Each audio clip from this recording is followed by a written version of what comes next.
Today is April 16th, and we're standing here on the patio at the UN Church Center building right across the street from the United Nations.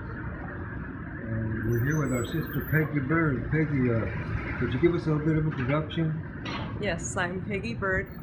That's my English name, but I am from Kewa, Pueblo. I'm Kewa me, and my indigenous name is Yatmoni, which is the name that I was given by my father's relatives, and it means the corn as it's just coming out of the ground, or young corn. I am Oshra Chanekutsa. That means I'm from the Sun Clan. It's at Kewa. Kewa people, and this morning... Kewa. Kewa. No, Kewa. Kewa. Kewa. Kewa. Kewa, yes. Very well. Thank you for the correction. We're here at the lunch break of the first day of a 2-day meeting of the Global Indigenous Women's Caucus. Give us a little bit of the story, what's going on, and what are you discussing here today? Okay, we've just started the Global Indigenous Women's Caucus meeting, and we are just doing our work in preparation for the Permanent Forum on Indigenous Issues, which will be meeting for 2 weeks. And this Global Indigenous Women's Caucus was started, oh gosh, did they say about 14 years ago? It started years ago for the purpose of providing a space for Indigenous women to come together, to organize, to start sharing information with each other, also to be able to work collectively to draft statements that will be presented, to have our voices heard at the United Nations. And this Global Indigenous Women's Caucus is not just for the Permanent Forum, but it's also for other United Nations meetings and forums. It has continued, and it continues to be a place where Indigenous women can get together from around the world and have our voices heard, and we can share information about the impacts of colonization by states, talk about what our rights are as Indigenous peoples, Indigenous women, how we can work together to protect and ensure the continuation of our peoples and our children and future generations. So today we're talking about, well, this morning we talked about the World Conference on Indigenous Peoples that was held. Yes, and that's what I was just going to say. It was really not a World Conference on Indigenous Peoples. It was, they changed it to a high plenary meeting, and in the UN language that meant that Indigenous peoples really didn't have a voice there.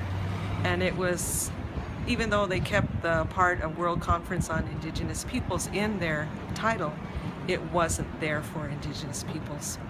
It was, they gave lip service to Indigenous peoples. They didn't even have them over there at the meeting, or if they did, they picked certain people to come and speak, but they already had their agenda predetermined. They didn't allow Indigenous people to have a say in developing the agenda and to be on the same level of the planners for that high-level plenary meeting.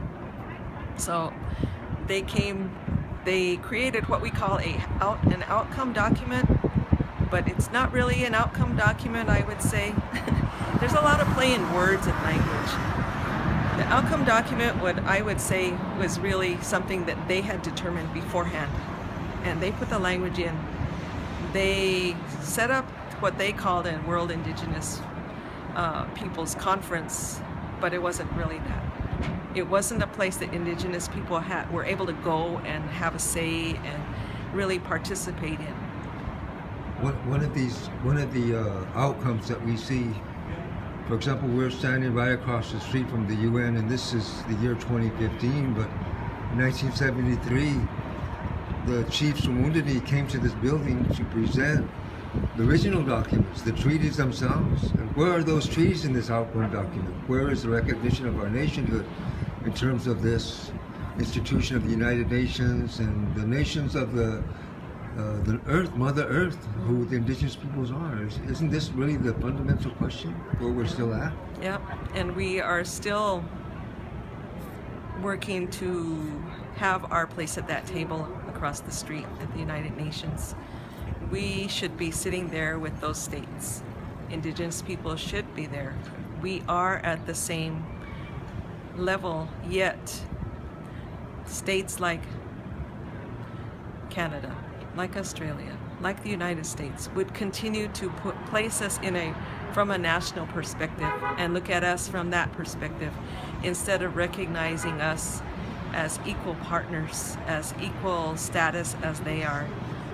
This is one thing that we know that is being brought forward, in particular by the U.S. government. They're going to have a session on Monday where they're going to bring forward the agenda that they intend to present during this next week's of sessions at the UN, the permanent forum. And looking at the document, it seems that what's in process is that the reservation system that they constructed domestically within the U.S. is now being expanded and explored internationally, to where they're creating an international reservation system through this outcome document, through this high-level plenary, and through what is called the system-wide action plan. Is that what we're looking at, Peggy? Yeah, I would say yes, and I would say that the tactics of colonization are continuing around the world. I had the opportunity to go to Australia recently and meet with a young woman from India, and when we were in Australia, we went to visit. It used to be similar to our boarding schools, where they took our children and took them way far away from home, cut their hair, made them speak their language, make them speak English, and didn't allow them to speak their language, didn't allow them to be who they are. Try to assimilate them. Yes. So the same thing happened in Australia. The same things has happened in New Zealand, in Aotearoa, and then in India. Stories that she was talking about what they're doing with the children. I said, oh no, they're doing the same thing over there. So the different tactics of colonization are continuing, and we need to put an end to it. We need to stop that. And in addressing that challenge that exists around the world, the very idea, the presence, and the history of the global Indigenous Women's Caucus, this is what is so fundamental and necessary if we're going to address colonization. We're talking about decolonizing Mother Earth, and therefore the Indigenous women are going to be at the forefront of that fight. Would you share a few words and your thoughts on that? Yes, because, when you think about decolonization and we think about Mother Earth, and you think about who we are as Indigenous women, we can't separate ourselves from Mother Earth.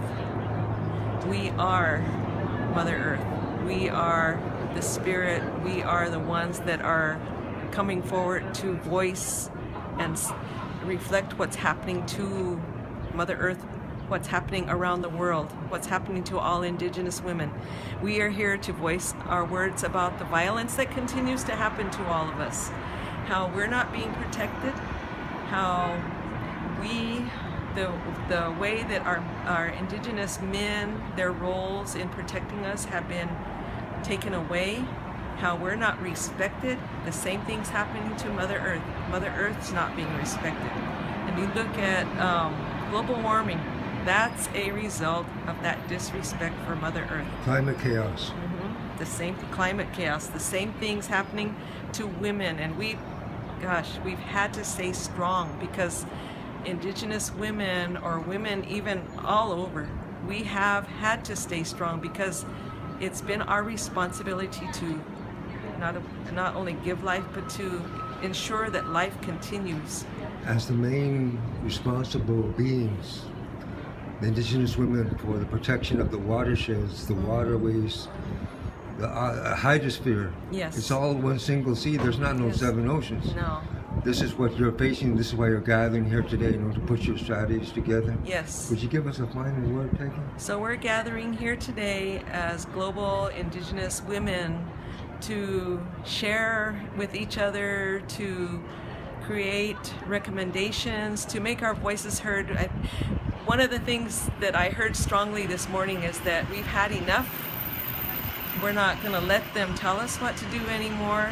We want to be strong in who we are and let them know this is our reality and something needs to be done now.